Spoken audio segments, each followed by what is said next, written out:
अस्सलामुअलैकुम नाज़रीन, JN news HD के साथ मैं हूं नाइला भट्टी। नजर डालते हैं आज की अहम खबरों पर। मेलसी से ब्यूरो चीफ हाजी मोहम्मद वारिस की रिपोर्ट के मुताबिक मेलसी के अवाम सरापा एहतजाज। असिस्टेंट कमिश्नर और बल्दिया की नाअहली की वजह से पूरा मेलसी शहर गंदे पानी से डूब चुका है। इंतज़ामिया बिल्कुल नाकाम हो चुकी है और सफाई की अबतर सूरत हाल है। सर्कुलर रोड, मोहल्ला पुली, सोनारा वाली, कच्चा कोट, मदीना टाउन और गौशाला की अवाम असिस्टेंट कमिश्नर दफ्तर के सामने पुरअमन एहतजाज के लिए पहुँच चुकी है।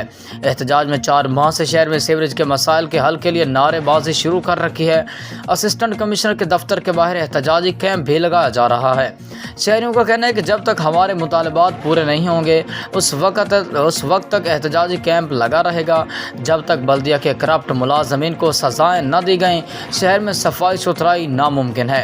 अक्सर मुलाजमीन बोगस बिल बनाने में मसरूफ़ रहते हैं। इन ख्यालात का इज़हार मरूफ समाजी शख्सियत राव मोहम्मद फ़ारूक खान, ज़िले सदर अंजुमन काश्तकारान रजिस्टर्ड पंजाब साबिक मेंबर तहसील कौंसल मेलसी ने किया।